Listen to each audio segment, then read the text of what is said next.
Sud Radio, les clés d'une vie, Jacques Pessis. Les clés d'une vie, celle de mon invité. Après avoir été le garde du corps de Johnny, vous avez choisi de contribuer à la sauvegarde d'un homme qui aurait eu 82 ans cette semaine, mais qui au fond de son âme a toujours eu 20 ans. Bonjour Patrick Roussel. Bonjour. Alors, je vous avais reçu il y a 2 ans quand vous aviez écrit un livre sur Johnny déjà. Et là, il aurait eu 82 printemps dans quelques jours. Donc, on s'est dit, c'est l'occasion de reparler de lui avec ce livre qui s'appelle Pour ceux qui l'appelaient Johnny, chez Mareuil Éditions. Un livre fait de révélations. Car, précisons-le, vous avez beaucoup travaillé avec Johnny. Combien d'années? 16 ans en tout. 16 ans. 16 ans en tout, oui. 16 ans, 12 ans au quotidien, plus 4 ans après en tournée. Alors, le principe des clés d'une vie, c'est d'évoquer son parcours, le parcours de Johnny à travers des dates clés, tout en évoquant le livre. Donc, la première que j'ai trouvée, 15 juin 2013, c'est 70 ans, où à Bercy, il chante entre autres ce succès. Quand ton corps se fait dur, dans le ciel, dans tes yeux, la seule que les plus purs. Ce deuxième des 3 concerts de Johnny à Bercy, vous l'avez vécu et ça reste dans votre mémoire, Patrick Roussel. Oui, parce que là, on a, lui, avec la production et tout ça, avait décidé de traverser la foule pour commenter. Oui. Donc, on a traversé la foule de Bercy. Oui. Certes, c'était pas comme le Parc des Princes, où je n'étais pas, mais quand même, ça a été un bon moment, et on s'en rappelle, effectivement. Pourquoi? Mais parce que ça pousse fort. mais le public était prévenu en plus, il se doutait. Non. Ah non, non, non. Mais non, comme non, il y a eu le Parc des Princes, ils se sont dit, il va peut-être faire la même chose. Non, pas du tout, parce que je pense qu'il pensait qu'à 70 ans, il n'aurait pas le courage de le refaire, mais si, il l'a fait. Il l'a fait. Et au contraire. Et dans ces cas-là, il faut pousser, comment on fait? On pousse un peu, oui, effectivement, oui. C'est-à-dire qu'on fait tout pour que l'artiste ne soit pas trop bousculé, qu'il puisse assurer le spectacle derrière. Quoi. Ouais, alors en plus, le spectacle était retransmis sur TF1. Absolument. Et non seulement ça, mais ce qui est extraordinaire, il y avait un deuxième spectacle ensuite. Voilà, et donc ça ne suffisait pas, un concert comme ça, donc il a enchaîné direct après avec le Théâtre de Paris. Oui. Voilà, le temps, je ne sais même pas si c'était démaquillé ou pas, je ne sais rien. Enfin voilà, le temps de passer un peu dans les loges, redescendre un petit peu. On est parti en voiture, escorte et direction le Théâtre de Paris pour un deuxième concert. Mais c'est fou. Et à 70 ans. Oui, mais il était en pleine forme après le premier spectacle. Quel souvenir en gardez-vous? Oui, l'adrénaline, elle ne redescendait pas là. Ouais. Même en concert normal, il lui fallait 2-3 heures avant que ça redescende vraiment l'adrénaline. Donc là, il n'y avait pas de souci, il était toujours sur le truc. Mais c'est lui qui avait eu envie de faire ce théâtre de Paris. Là, l'idée, je ne sais pas comment elle est venue, mais lui, il a été partant et je pense qu'il a pris beaucoup de plaisir à faire les deux, en fait. Bercy, qui était plus grand, plus gros show, tout ça, et le deuxième, plus intimiste, plus près du public. Et donc, c'était bien, ça. Voilà, c'était vraiment bien. En plus, le deuxième n'avait rien à voir côté chanson, c'était un concert de rock'n'roll. C'est ça, beaucoup plus sur le rock'n'roll. Oui. Et là, il arrive, je crois que ça a débuté à 1h15 du matin. Alors là, je vous dirais, franchement, je ne me rappelle plus, mais ça faisait une longue journée. Ouais. Voilà. En plus, c'était le quartier de son enfance. Oui, tout à fait. On n'était pas loin de l'endroit où il a grandi. Voilà, dans le 9e, c'est ça. Voilà. Il avait choisi ce lieu parce qu'en fait, je crois que le propriétaire à l'époque, le directeur du Théâtre de Paris associé, avait des liens avec la production, donc c'était le lieu idéal. Ça, probablement, mais c'est vrai que ça lui rappelait quand même, voilà, ça de nombreuses années en avant. Et il entre en scène ce soir-là au Théâtre de Paris, Johnny, en disant « Ce soir, on va se faire plaisir, on ne va faire que des trucs que l'on ne joue pas habituellement. » C'est vrai qu'il ne faisait jamais rien comme les autres, il n'y avait pas de routine avec Johnny. Non, même dans la vie de tous les jours, de toute manière, voilà. On ne savait pas ce qui allait se passer, vraiment. Alors, les rock'n'roll, justement, qu'il chante au Théâtre de Paris, c'est un vieux souvenir, et il y a 4 disques collector, qui sont les 45 tours qu'il a enregistrés en 64, les 45 tours des rocks les plus terribles. Après, il en a fait un 33 tours. Ces disques valent une fortune aujourd'hui sur les sites internet, et parmi les chansons de ce 45 tours, il y a celle-ci. Rien que 8 jours, rien que 8 jours.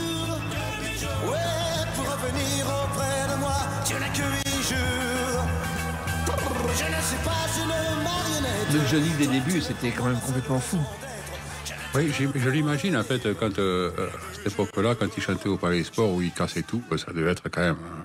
En fait, je suis tombé à la bonne époque, en fait, c'était beaucoup plus soft. Oui, mais il y a le fameux palais des Sports où on a cassé soi-disant les fauteuils alors qu'il n'y avait pas de fauteuil quand il a débuté, mais il avait une énergie incroyable. C'est vrai que c'était étonnant. Mais toujours. Enfin, moi, juste tout le temps que j'ai travaillé pour lui, c'était assez incroyable, quoi. Alors, il y avait aussi cette folie d'aller toujours de plus en plus loin. On a oublié son premier Palais des Sports de 69, le 26 avril. Il y avait 5 scènes, 4 passerelles, un double écran, 2 ballons sondes, 17 musiciens, 12 cascadeurs, 26 danseurs et un ring de boxe. C'est vrai qu'il voulait, quand il voulait quelque chose, il l'obtenait. Vous l'avez vécu, Patrick Roussel. Oui, il fallait toujours faire quelque chose d'extraordinaire que les autres n'ont pas fait, ou toujours plus grand. Et c'est grâce à ça, de manière, je pense, qu'il a fait toute son histoire et qu'il a fait une aussi longue carrière, de manière, voilà, en s'innovant en permanence. Vous avez vécu beaucoup de concerts événements avec Johnny. Oui. Et alors, comment ça se passait à chaque fois? Il avait toujours le trac. Même les derniers concerts que j'ai faits avec lui, il avait toujours quand même le trac avant. Et essentiellement, évidemment, les plus gros.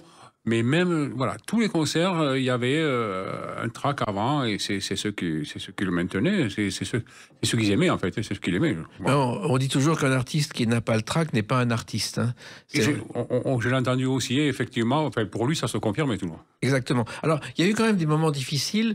Je crois que vous évoquez dans ce livre un concert au Royal Albert Hall de Londres, quand il est descendu dans la salle. Racontez-moi. Oui, parce qu'alors... Il y avait des concerts sur une tournée où on avait l'habitude, il descendait devant la scène pour aller saluer le public. Donc là, on savait, c'était préparé, il n'y avait pas d'histoire. Voilà. Sauf que là, il décide d'aller dans la foule, dans le public. Tout le public était assis, certes, mais il décide de quitter la scène parce qu'en fait, il y avait un accès sur le côté directement en tribune. Et il est allé voir le public comme ça chanter. Et moi, j'étais tout à fait au fond, en gradin avec Laetitia. Mon binôme était, lui, arrière-scène. On a fait vite pour y aller. Pas qu'on craignait réellement pour sa sécurité que quelqu'un veuille l'agresser. Non, évidemment que non, c'était pas ça, mais plus marcher entre les gens, il peut tomber. Et donc voilà, il y a eu petite montée d'adrénaline là ce jour-là, effectivement. Et le public n'est resté sage? Et ils ont adoré. Voilà, mais... Non, ils se sont levés, voilà, mais ils ont adoré, forcément. Et ils savaient pertinemment faire ce genre de choses-là. Et ce qu'il adorait par-dessus tout, je crois, Johnny, c'est le Stade de France. Même si c'était compliqué pour vous, Patrick Roussel. Et oui, le Stade de France, c'était particulier parce qu'il y avait beaucoup de monde. Pas en termes de gestion de public, parce que ça, moi, je ne m'en occupais pas personnellement, mais c'était plus la pression qu'il y avait, notamment au niveau des invités, en fait. C'est-à-dire voilà. Mais il y avait des invités qui se prenaient plus pour la star que la star lui-même. Oui. Donc voilà, il fallait gérer, parce que malgré tout, ce sont des connaissances, des amis, des politiques, enfin, ou quoi que ce soit. Et il faut aussi faire le dos rond là-dessus, quoi. Voilà. Les gérer avec politesse et tact. C'est ça. Voilà, et en même temps avec un soupçon de fermeté quand même. Et puis il y avait les fans, car les fans aussi, il était très proche d'eux. Il y avait une fan, je crois, que vous évoquez dans ce livre, qui s'appelle Christine, qui le suivait absolument partout. Oui. Sur le film en Ardèche, où quand il avait tourné L'Homme du Train, on la retrouve à New York en concert, on la retrouve sur 20 ou 30 dates pendant les tournées. Voilà, et c'est pour ça que malheureusement, cette personne est décédée depuis. Et c'est pour ça que j'ai tenu à citer, parce que voilà, c'était une bonne personne, elle a été fan du début à la fin, et toujours avec du respect. Donc c'est pour ça que je tenais à parler de cette personne-là. Et Johnny, lui, comment était-il avec ses fans? Il était très bien avec ceux qui respectaient aussi, voilà, qui étaient pas les exubérants, en fait, voilà. Alors, il y a eu un moment aussi difficile, c'est le concert au Parc de Sceaux, le 15 juin 2000. Sur les photos, vous avez l'air plus épuisé que lui, Patrick Roussel. Oui. D'autant que là, encore, c'était mes débuts. Il n'y avait pas aussi longtemps que je travaillais. Donc, je subissais presque plus la pression que lui, en fait. Ouais. Et en plus, ce concert avait eu lieu 10 jours après le concert de la Tour Eiffel. Oui. Ça aussi, c'est une folie. Ah oui, la Tour Eiffel, ça avait été un grand moment, oui. Ça, là, avec le Hummer, en plus, le gros véhicule, il fallait circuler. Il n'y avait rien de simple, mais ça l'a fait. Et on voit, d'ailleurs, dans le livre, on voit une photo où il se décontracte à sa façon, juste avant le concert à la Tour Eiffel, voilà, en faisant son fameux déhanché qu'il faisait quand il chantait du rock'n'roll. C'est assez amusant. Nous, on était plus stressés que lui à ce moment-là. Lui, il devait l'être à l'intérieur, mais sur la photo, on paraît, nous, plus stressés que lui, en fait. Et effectivement, ce jour-là, il a allumé le feu. Allumez le feu, allumez Ça aussi, effectivement, quand cette chanson démarrait, c'était la folie. Et là, il fallait faire attention à tout, Patrick Roussel. Ouais. Oui, là, essentiellement, il fallait surtout faire attention aux jeux de flammes qu'il y avait quelquefois. En fonction des tournées, il y avait des jeux de flammes qui, quelquefois, étaient vraiment au bord de la scène. Il fallait faire attention. Pas me brûler les cheveux parce que j'en ai pas, mais voilà, il fallait quand même faire attention. Et puis, il y avait les concerts privés, ça, c'était beaucoup plus calme. Oui. Il y en a eu un RTL, je crois, qui a été vraiment pour vous une tranquillité. Un soir, il a chanté dans les sous-sols de RTL. Tout à fait. Alors, ça, c'était... alors, des comme ça, je crois que c'était quasiment le seul qu'on a vécu, d'ailleurs, pour une radio. C'était pas une radio, c'était RTL. Mais voilà, il y avait quoi 50, 60 invités, voilà, qui avaient dû gagner leur place. Donc, c'était bizarre, en fait, quelque part, de se retrouver dans une aussi petite salle avec lui. Mais lui, il était heureux dans cette salle. Oui, bien sûr, parce que là, il faisait des choses qu'il ne faisait pas habituellement, des chansons que c'est pour la promotion d'un album ou d'une tournée, ou voire les deux. Donc, c'était, il y avait une proximité avec le public qui était totalement inhabituelle. Voilà. Ce qui est inhabituel aussi, c'est ce qu'il a fait en dehors des concerts, et on va l'évoquer à travers une autre date, le 17 novembre 2005. À tout de suite sur Sud Radio avec Patrick Roussel pour parler de Johnny Hallyday. Sud Radio, les clés d'une vie, Jacques Pessis. Sud Radio, les clés d'une vie, mon invité Patrick Roussel. Vous avez travaillé pendant des années avec Johnny. Johnny qui aurait eu 82 ans ces jours-ci. Et vous publiez un livre avec des photos et des souvenirs chez Mareuil Éditions pour ceux qui l'appelaient Johnny. Alors ce livre, on l'évoque tout au long de l'émission. On en parlera un peu plus tout à l'heure. Et vous évoquez notamment un événement qui s'est passé le 17 novembre 2005, la diffusion sur TF1 de l'épisode numéro 5 de la saison 7 de cette série. Le commissaire Moulin. Un épisode appelé Kidnapping. Oui, tout à fait. Voilà, et où il joue un dangereux braqueur qui se transforme en policier. Oui. Et ça, vous l'avez vécu, ce tournage? Oui, oui, du début à la fin, oui. Oui. Qu'est-ce qui s'est passé? Comment c'est arrivé? Je crois que c'est Yves Régnier au départ qui l'a voulu. C'est l'idée d'Yves Régnier, effectivement. Ça n'a pas été aussi simple que ça à monter, apparemment, puisqu'il y avait, je ne sais plus quelle personne à TF1 qui n'était pas super emballée par le projet. Oui. Johnny en comédien, ils y croyaient pas. C'est peut-être ça, je ne sais pas. Hein. Toujours est-il, c'est qu'avec la persévérance, ils ont réussi à faire ce qu'ils voulaient. Ils ont réussi à le monter, à le faire, à le tourner. Et ça a été une belle expérience, franchement, parce qu'en plus, ils s'entendaient vraiment très, très bien. Ils étaient amis, donc ça a été un beau tournage. Oui, ouais. Yves Régnier a réalisé beaucoup d'épisodes du Commissaire Moulin, mais il avait débuté dans 2 feuilletons qu'on a un peu oubliés. Enfin, l'un d'entre eux, c'était les Globetrotters, avec Édouard Mix, qui passait à 19h40 tous les soirs sur la chaîne en noir et blanc, et surtout Belphégor, car il a tourné dans Belphégor avec Juliette Gréco, feuilleton de Claude Barma, qui a vidé les salles de cinéma pendant 4 semaines le samedi. Et il était le personnage principal. J'ignorais. Et c'est vrai que Johnny et Yves Régnier, il y avait une vraie complicité, vous l'avez senti. Oui. Au-delà de cet épisode-là, ils se voyaient très régulièrement sur Paris. Je sais qu'ils étaient venus à Gstad également. Je l'ai même vu à Los Angeles. Donc, ils se voyaient régulièrement. Oui. Et le Johnny comédien donc, que vous avez vu tourner n'avait rien à voir avec le Johnny sur scène? Non. Il était beaucoup plus à l'écoute de tous les gens qui y travaillaient. Il était plus sur la retenue, on aurait dit, j'allais dire comme un enfant, mais non, évidemment pas. Mais voilà, il était beaucoup plus sur la retenue, beaucoup plus à l'écoute. Voilà. Et il tournait les prises sans problème, 1 prise, 2 prises, 3 prises. Même sur un film, je me rappelle, je ne citerai pas, mais il y avait eu une multitude de prises. Le comédien qui était avec lui, par contre, il est monté dans les tours, il a tout envoyé bouler. Lui, il a accepté, il a baissé la tête et il a continué à faire ça. Oui. Voilà, donc il était prêt à faire des choses que d'autres ne faisaient pas. Son partenaire de jeu, lui, il a fait comprendre qu'il en avait assez. Alors, il y avait la télévision, il y avait le cinéma, et il y a ce film aussi dont voici la bande originale.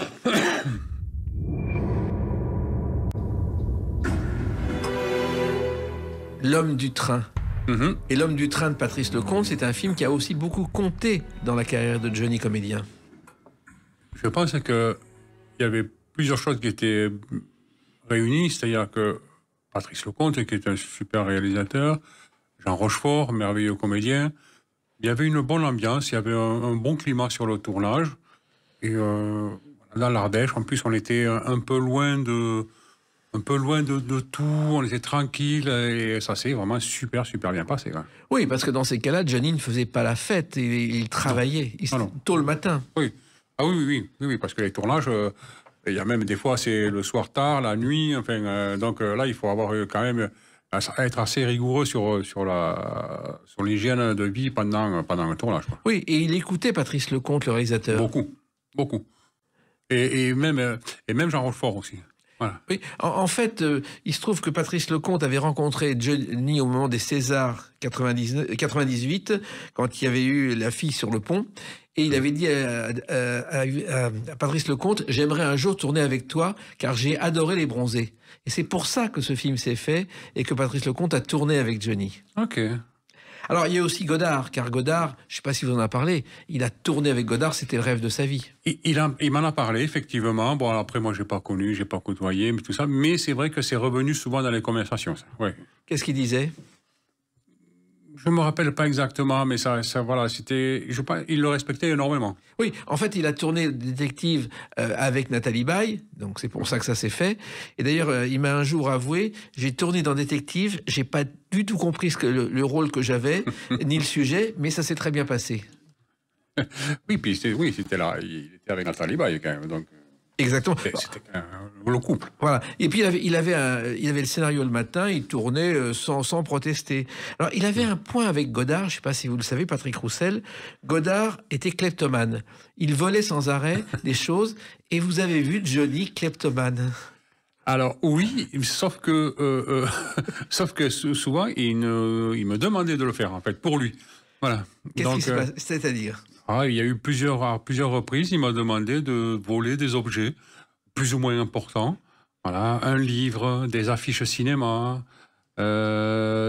Distributeur de bonbons en plastique. Un distributeur de bonbons en plastique, voilà, d'une marque célèbre. Oui, Haribo. Haribo, voilà, pour ne pas les citer. Pourquoi ? Parce qu'il voulait faire ça pour ses filles, à la maison. Donc il avait vu ça dans une loge ou quelque part ? C'est ça, oui, c'était dans les couloirs des loges dans un Zénith. Oui. Et on est parti avec. Pas moi, parce que j'avais pas la place dans ma voiture, mais mon collègue qui avait la chance d'avoir une voiture un peu plus grande, il est parti avec. C'était important, ça faisait au moins 1 mètre de haut. Un gros mètre, oui. Et personne ne vous a rien dit ? Non. Alors, personne, non, on n'a pas entendu parler. Alors que, très honnêtement, il nous disait, ça me plaît, je voudrais ça à la maison pour les petites. Le lendemain, on appelait Haribo et ils nous le livraient avec 10 ans de stock. Oui. Mais non, c'est pas pareil. De le prendre, le mettre dans la voiture et partir, c'était plus simple. Et c'était plus excitant. En fait, Haribo, on connaît les bonbons en réglisse, c'est né en 1920 et le capital de départ, c'était un sac de sucre. Et l'atelier de fabrication, c'était dans une maison avec un chaudron de cuivre, une plaque de marbre, un tabouret, un four à briques et un rouleau. Et ça a démarré comme ça. Et ça a bien évolué. Alors je crois aussi qu'il y a des affiches qu'il a volées et que vous avez dû rendre. Oui, là par contre, la production Camus à l'époque a dû les renvoyer au stade Gerland à Lyon. Pourquoi il avait...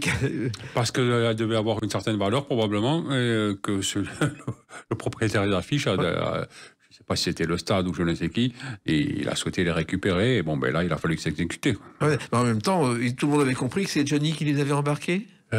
Comment ils ont su, dans le couloir des loges, je me rappelle très bien, c'était dans le couloir des loges, il y avait, je ne sais plus, 7 ou 8 affiches de cinéma, et il n'y avait pas grand monde qui pouvait partir avec, forcément. Mais il n'était pas content de les rendre ? Non, je pense que non, ça c'était pas un vrai souci, ça l'avait beaucoup amusé qu'on le fasse pour lui, et il fallait le rendre, il l'a rendu, puis voilà. Il y a eu aussi un autre film, je crois, c'était Quartier VIP, où il jouait le rôle d'un kidnappeur. Oui. Et oui, et même moi j'ai joué là, par contre. Moi j'ai kidnappé là. C'est-à-dire ? Mais j'ai eu un petit rôle dedans, où je kidnappe Valeria Bruniteschi. Oui. Et voilà, je suis son acolyte. Et à la fin, de toute manière, je l'abandonne lâchement d'ailleurs. Alors, il se trouve que Johnny était très dur dans les chansons avec ses équipes, mais le cinéma, il était beaucoup plus tranquille, il laissait faire les choses, il écoutait beaucoup plus. Alors, dur avec ses équipes dans la chanson, je ne dirais pas ça. Il était exigeant, comme il l'était avec lui-même. Donc, à partir du moment où il était avec lui-même, il exigeait la même rigueur avec les gens qui travaillaient pour lui. Effectivement, pour le cinéma, il était prêt à accepter un peu plus de choses. Voilà, comme refaire 20 fois une prise, parce que le metteur en scène ne sait pas trop où est-ce qu'il va et où est-ce qu'il veut arriver. Il accepte. Il aurait pu être un grand comédien. Je ne sais pas. Ah, il avait envie de ça, de toute façon. Oui, ça qu'il en a eu envie, oui, ça c'est sûr. Et puis, il y a eu un clip aussi auquel vous avez participé pour le tournage de cette chanson. Comme une partie de cartes inachevée. Alors là, c'est pas la partie de carte de Pagnol, c'est celle de David dans l'album 100%. Il joue le rôle d'un voyou et Jean Reno celui d'un policier. Tout à fait. Là aussi, c'est un tournage qui a marqué Johnny, auquel vous avez assisté. Alors moi, oui, il a marqué lui parce qu'il joue avec Jean Reno, voilà, qui était un grand ami et formidable comédien. Et moi, il m'a marqué pour deux raisons, c'est que ça a été à cette occasion, la première fois où il m'a demandé de voler quelque chose. C'était un livre dans une bibliothèque dans la maison dans laquelle se passait l'action. C'est une maison louée dans les Yvelines, je crois. Oui, c'est ça, voilà, oui, tout à fait. Et ma première rencontre avec Jean Reno. Donc, c'est un personnage aussi. Et quel livre avez-vous volé? Ça, je ne me rappelle plus. Je sais qu'il était gros parce qu'il avait du mal à rentrer sous ma doudoune. Et pourquoi il avait envie de ce livre? Il est quand même chez des gens qui louent la maison et ils volent un livre. Oui, un livre qu'on aurait très bien pu commander aussi. Oui, voilà, ce n'est pas un problème. Non, mais voilà. C'était plus drôle, c'était plus excitant, encore une fois. Je pense que c'était juste ça, en fait. Juste ça. Alors, d'autres souvenirs sur Johnny, notamment à Los Angeles. On va les évoquer à travers la date du 24 avril 2012. À tout de suite sur Sud Radio avec Patrick Roussel. Sud Radio, les clés d'une vie, Jacques Pessis. Sud Radio, les clés d'une vie. Mon invité Patrick Roussel, bodyguard ou garde du corps en français de Johnny pendant des années. Vous publiez Pour ceux qui l'appelaient Johnny chez Mareuil Éditions, un livre de photos qu'on évoque au long de l'émission et qu'on va évoquer un peu plus longuement tout à l'heure. Et on est à quelques jours des 82 ans de Johnny et on évoque ce parcours qui a commencé en France. Et puis, le 24 avril 2012, c'est son premier concert à Los Angeles, à l'Orpheum Theater. Et ça, c'était, je crois, un rêve de toujours. Oui, il a toujours rêvé de chanter aux États-Unis, notamment à Los Angeles. Il a également fait New York. Oui. Voilà. C'est pour lui chanter aux États-Unis. Il l'avait fait par le passé. Ça n'avait pas été une formidable réussite, donc avec des concerts à Las Vegas. Ça n'a pas été une réussite parce que d'abord, il y avait un avion qui avait été loué avec des fans de France venus et surtout, il était malade. Voilà. Et puis, bon, voilà, il n'y avait pas eu le succès attendu. Là, c'était dans des salles plus petites. Et là, franchement, ça l'a bien fait. Voilà. Et c'est vrai qu'il en parlait, c'était vraiment un rêve, même s'il n'y avait pas le public français, c'était la consécration. Il y avait du public français local, parce qu'il y a quand même pas mal de Français là-bas, mais aussi, voilà, ça permettait, comme de parler les photographes, les magazines, ils l'appelaient le French Elvis là-bas. Donc ça parlait aussi un peu, et donc du bouche à oreille, il y avait aussi des Américains. Et donc, non, franchement, c'était bien comme concert. Le French Elvis, ça devait lui faire plaisir. Oui, je pense, oui. Oui, tous les paparazzis là-bas à Los Angeles, ça l'appelait comme ça. Les Américains ou les Latinos, en fait. Alors, dans ce concert à Los Angeles, il y a notamment cette chanson. Pourquoi ne reviendrais-tu pas, puisque je t'attends? Pourquoi ne reprendrais-tu pas? L'attente avec cette voix instinctive en permanence. Une chanson de Christophe Miossec, parce qu'il avait toujours choisi ses auteurs en fonction de l'air du temps. Miossec, oui, qu'on a eu l'occasion de rencontrer, justement, avec... qui était... très, comment dirais-je, très touchant en fait, très humble, très gentil, limite timide, mais on sentait qu'il y avait eu un truc avec l'artiste qui était passé, quoi. C'est pour ça que ça avait fait une chanson vraiment bien. Car Johnny avait l'instinct de la chanson qu'il fallait choisir. Je pense, oui. On ne fait pas la carrière qu'il a faite aussi longue si on n'a pas le bon choix des chansons. Hein. Voilà. C'est pas toujours lui qui a insisté pour faire telle ou telle chanson. Des fois, il y a une maison de disques aussi qui pousse derrière. Hein. Mais oui, lui, effectivement, il il savait faire, il sentait les choses. Puis il était très très dur, il se faisait pas avoir. Un jour, je ne dirais pas qui, un de ses auteurs n'a pas voulu donner les droits d'édition. D'autres chansons sont arrivées, elles ont fini directement à la poubelle. Il n'a même plus voulu en entendre parler, car il n'aimait pas se faire avoir, il était très honnête. Oui, c'est un peu normal. Je sais que oui, il y avait eu des soucis avec un auteur ou avec le frère d'un auteur même. C'était donc, je sais que ça avait été un peu compliqué. Oui, j'avais entendu parler de ça effectivement. Mais c'est pas mon époque, mais j'en avais entendu parler. Oui. Alors, Johnny à Los Angeles, c'est une partie de votre livre, car vous avez suivi Johnny à Los Angeles, Patrick Roussel, pendant des années. Oui, oui.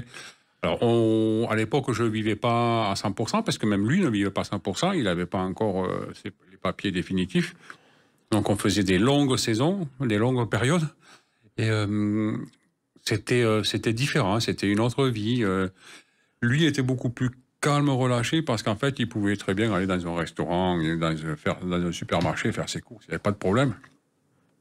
On était beaucoup suivis par les paparazzis, beaucoup. Et là, la gestion est un peu plus compliquée parce qu'en France, les règles sont différentes là-bas aux États-Unis.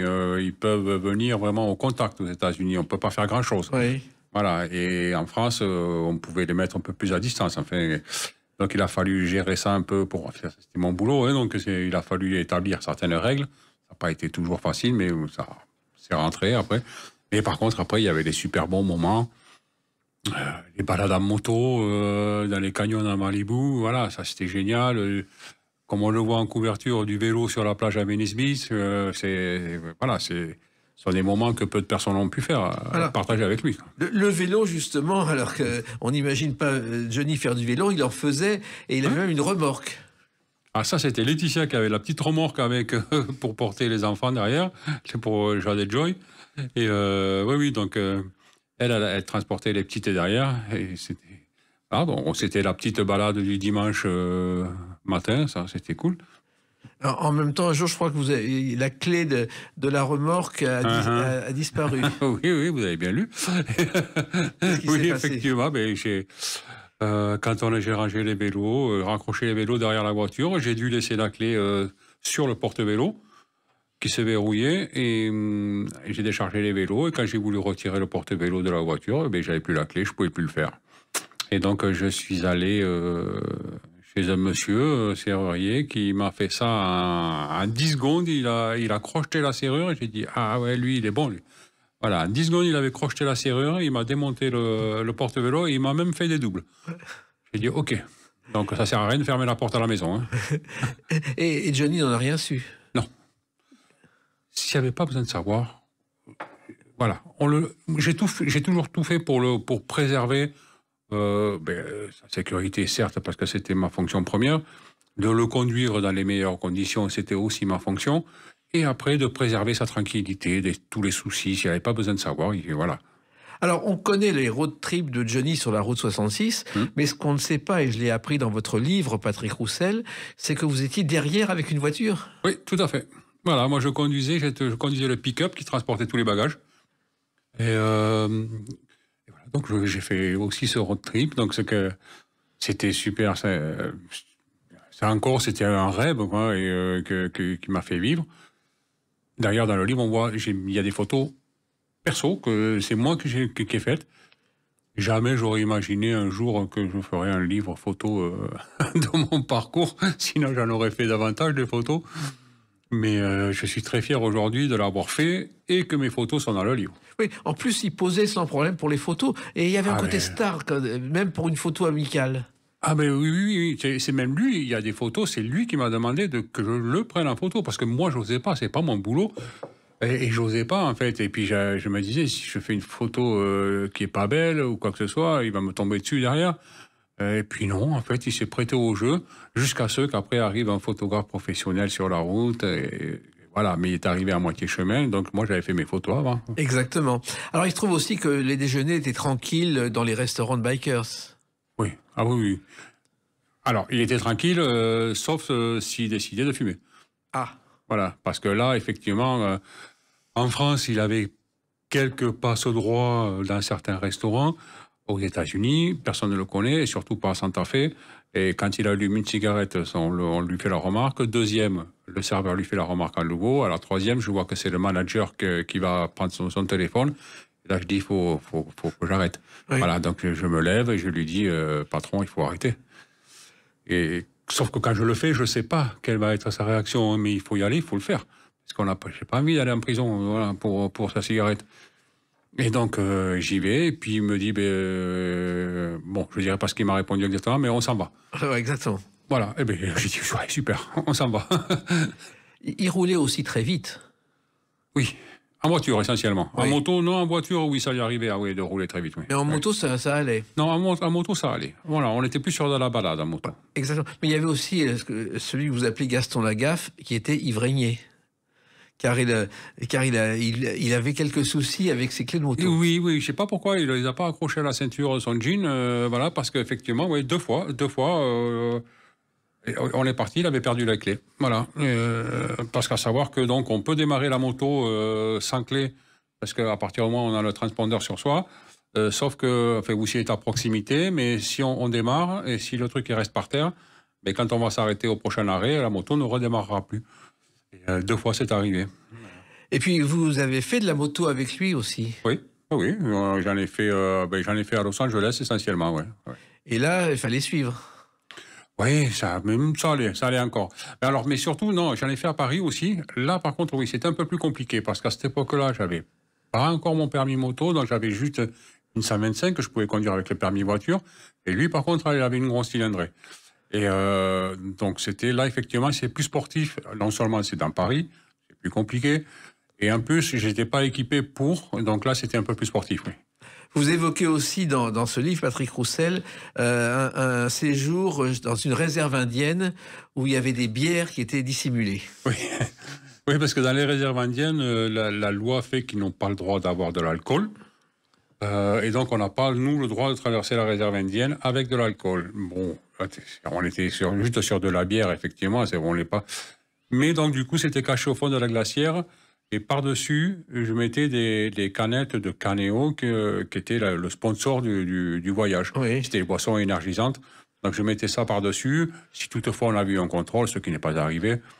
Donc, voilà, il fallait faire quand même attention. C'était le guide, d'ailleurs, qui aujourd'hui tourne encore là-bas, qui nous avait dit, attention, pas d'alcool, il ne faut pas montrer d'alcool ici, parce que sinon on va avoir des soucis. Avec les Indiens, en plus... On ne peut pas fumer dans les restaurants, on ne peut pas boire de bière n'importe où, c'est compliqué. En revanche, il y avait une chose qui l'a marqué et qui vous a marqué, c'est sa Cadillac bleue, qui était vraiment une voiture exceptionnelle. C'est une de mes préférées que j'ai conduite.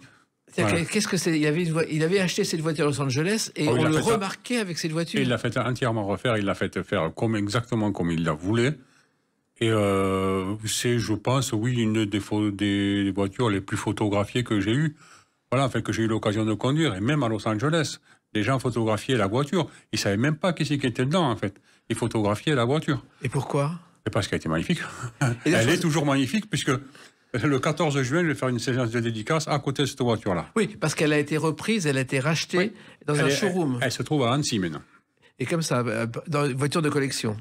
Voilà, c'est un monsieur qui était fan de l'artiste et qui a les moyens d'acheter des véhicules un peu d'exception. Voilà. Et il se trouve aussi que Johnny avait beaucoup de voitures et vers la fin de sa vie, sachant que c'était presque la fin, il a acheté plein de voitures. Il semblerait qu'il se soit fait plaisir, il a eu bien raison. Voilà, donc vraiment avec une Lamborghini, avec le 4x4 Bentley, enfin voilà, il s'est fait un peu plaisir à la fin. Oui, c'était à Marne-la-Coquette. Marne-la-Coquette avec des invités que vous alliez chercher à Paris, parce que pour lui, Marne-la-Coquette, c'était loin de Paris. Oui, au début, oui, il pensait que Marne-la-Coquette était sûrement, je ne sais pas où, à côté d'Orléans, je ne sais rien. Oui. Mais voilà, donc il y avait des invités, je devais aller les chercher. Comme évidemment, ils recevaient beaucoup parce que c'était leur nouvelle maison, ils voulaient la montrer, c'était tout à fait normal. Sauf que les invités, soi-disant, il n'y a pas de taxi qui pouvait monter là-haut. Donc moi, j'allais les chercher à Paris. Et je venais les récupérer après le repas pour les ramener chez eux, pour après revenir à Marne-la-Coquette, déposer la voiture, pour récupérer la mienne et rentrer chez moi. Ah. Et encore une fois, il a été super gentil parce que il a bien vu que c'était pas normal que je fasse ça. Et au bout de quelques temps, il avait dit à son épouse, stop, il y a des taxis qui viennent ici. Et voilà, donc Patrick, c'est pas le chauffeur de mes invités. Mais il y en a un particulièrement, lui j'ai pris plaisir à le ramener parce que Laurent Gérard, j'ai bien compris là où vous vouliez en venir, c'est que Laurent Gérard, j'ai passé un moment, alors là j'aurais pu l'amener à Orléans lui par contre, parce que c'était un sketch permanent dans la voiture. Complètement. Il n'arrête pas, il n'arrêtait jamais. Il adore Johnny. Et Johnny, la première fois que Laurent l'a imité, il est arrivé vers lui à l'Olympia, mais avec un regard noir. Laurent a eu très peur. En fait, c'était une blague. Il s'aimait beaucoup. Ouais. Ah oui. Ils s'appréciaient beaucoup, ils se sont croisés beaucoup. Ils ont même fait des duos ensemble. Il a même fait chanter Laurent au Stade Gerland à Lyon. Oui. Donc, non, ils s'appréciaient beaucoup. Ouais. Alors, il y a encore d'autres souvenirs dans ce livre qu'on va évoquer à travers la date de sa sortie, le 28 mai 2025. A tout de suite sur Sud Radio avec Patrick Roussel. Sud Radio, les clés d'une vie, Jacques Pessis. Sud Radio, les clés d'une vie, mon invité Patrick Roussel. Donc, vous avez sorti le 28 mai 2025, quelques jours donc avant le 82e anniversaire de Johnny, un livre pour ceux qui l'appelaient Johnny, chez Maru Éditions. C'est-à-dire, pas la suite, mais un complément au livre que vous avez fait il y a 2 ans. D'abord, ce livre, il y a 2 ans, ça a été un immense succès. C'était tout le monde l'appelait Johnny. Oui, tout à fait. Et vous avez bien utilisé le mot complément. C'est effectivement ça, en fait. Alors, comment d'abord êtes-vous rentré au service de Johnny ?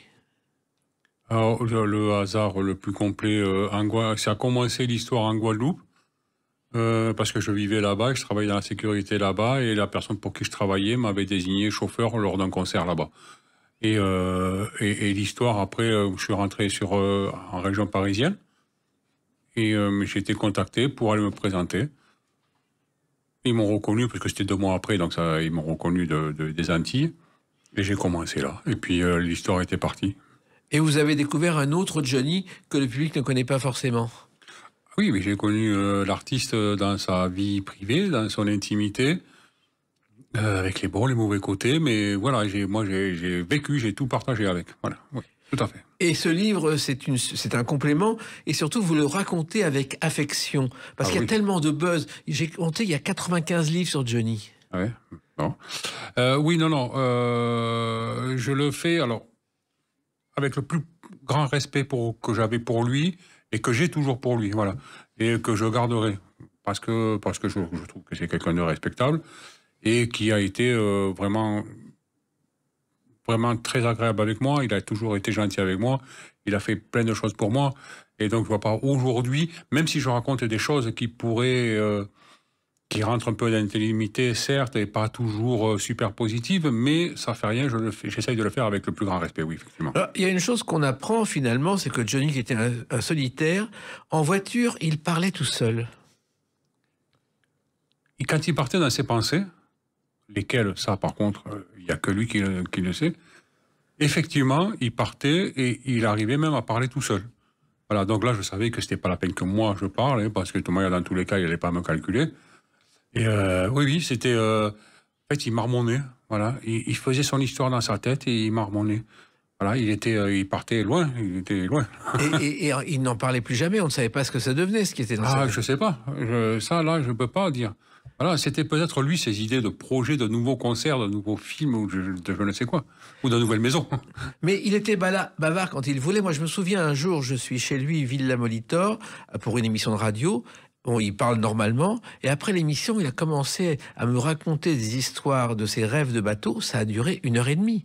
Il n'arrêtait pas quand il a commencé à parler. Mais ça m'étonne pas, parce que en fait, il parlait pas beaucoup. Il était assez impressionné avec les micros, les interviews, tout ça. Ça, on l'a bien vu que c'était pas sa spécialité. En revanche, après, une fois que tout est éteint, il n'y a plus de micro, il n'y a plus de caméra, il n'y a plus rien. Là, après, c'est Monsieur Tout le Monde quasiment, et là, il pouvait parler normalement. Alors, il y avait aussi ses concerts, et il y avait une tradition, c'est-à-dire qu'il ne laissait jamais ses objets de valeur dans sa loge. Il vous les confiait. Oui, très peu. Effectivement, souvent, il me les confiait. Voilà, parce que il savait que dans tous les cas, je serais là à la sortie, et que à la sortie, qu'est-ce que je ferais? Je lui remettrais tout de suite en main propre. Effectivement, il y avait des endroits où les loges n'étaient pas forcément sécurisées, et donc il préférait que ce soit moi qui les garde. Oui. Voilà. Montre, essentiellement montre, papier, téléphone. Téléphone, ouais. Il y a eu, je crois, une histoire un jour lorsqu'il a donné un concert pour la maison Cartier. Oui, alors, non, c'est pas tout à fait ça l'histoire, et je suis désolé de vous reprendre. C'est le premier concert qu'il a fait, donc, après ses soucis de santé à Los Angeles. Oui. Ça s'est fait sur une péniche. Et il y a beaucoup de gens qui lui avaient offert des cadeaux, parce que je crois que c'était même l'occasion de son anniversaire, me semble-t-il.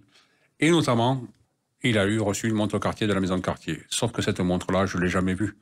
Tous les cadeaux qu'il avait reçus, je les avais récupérés, je les avais mis dans une pièce.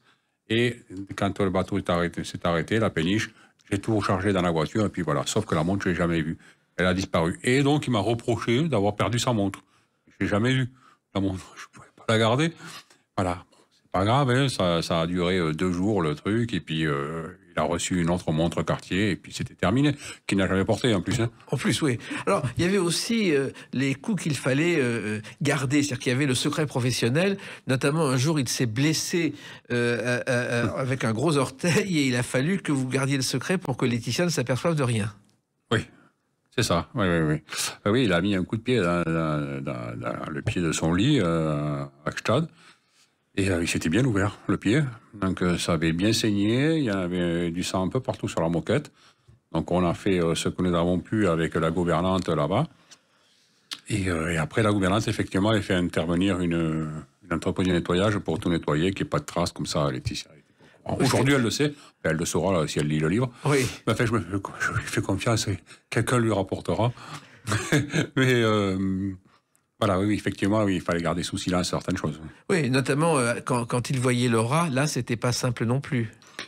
Voilà, les débuts avaient été compliqués de mon... Quand j'ai commencé à travailler, ça avait été une partie des situations un peu compliquées pour moi, effectivement, je ne comprenais pas. Et il fallait faire comme s'il ne la voyait pas, alors qu'il allait déjeuner avec, et je ne comprenais pas pourquoi. Je n'ai jamais vraiment compris, d'ailleurs, même encore aujourd'hui. Et ça me mettait, en fait, moi, dans une situation un peu ambiguë, quoi. Parce que ça aurait été des années plus tard, après des années plus tard, ils se voyaient. Donc là, il n'y avait plus de soucis, il n'y avait plus de cachotterie. Mais à ce moment-là, si j'avais été pris en train de cacher ça, ça aurait pu se retourner contre moi.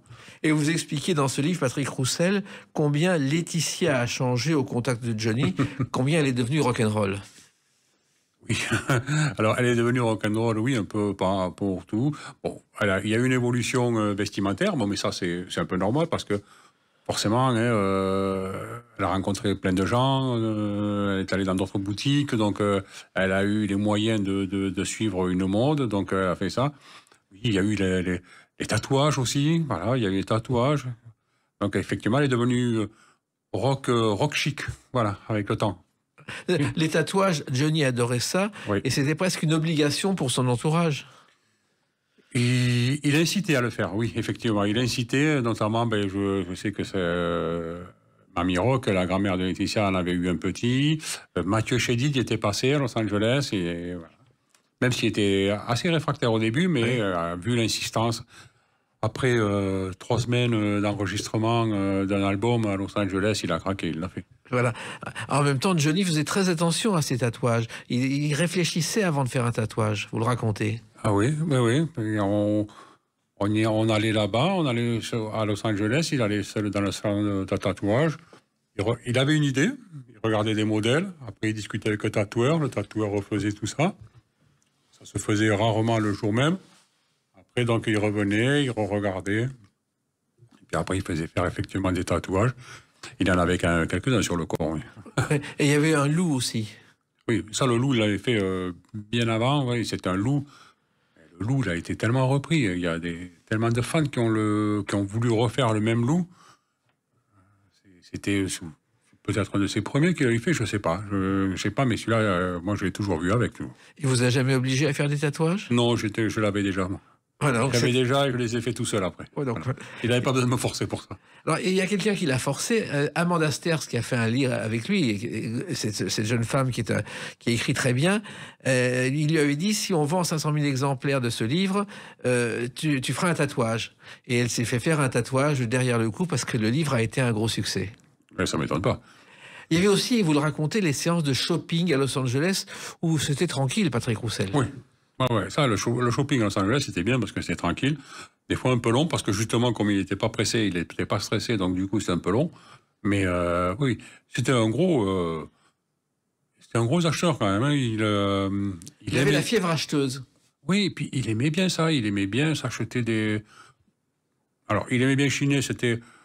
Alors, beaucoup de bracelets, de bagues, des chapeaux, mais aussi beaucoup de vêtements. Il achetait quand même beaucoup de vêtements aussi. Il aimait bien suivre la mode, avoir des nouvelles pièces, des produits un peu rares, des choses qu'on trouvait pas partout. Non, il aimait bien ça, ouais. C'est un point commun qu'il avait avec Charles Aznavour. D'ailleurs, Aznavour, il l'avait hébergé pendant 2 ans à ses débuts à Montfort-l'Amaury, quand il n'avait pas de logement. Et c'est vrai que Aznavour, dès qu'il passait devant une boutique, il achetait quelque chose. Donc Johnny tenait peut-être ça d'Aznavour. Ah, peut-être bien, oui, parce que même quand on a fait la route 66, il a acheté des bracelets dans des trucs, des petits shops au bord de la route. Voilà. Et il fallait qu'il reparte avec un truc.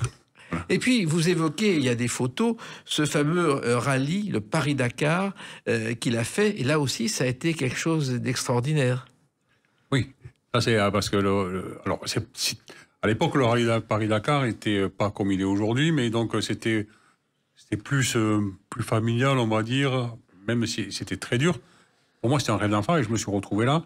Et lui, il a roulé, mais franchement, il a roulé super bien. Et surtout, c'est qu'il a eu quand même la chance d'avoir un grand pilote qui était son copilote, René Medge, et les deux ils ont fait un super boulot, ils se sont super bien entendus. Et il roulait, ça s'était très bien passé, il a roulé bien. Ça a été long, ça a été dur, même pour lui.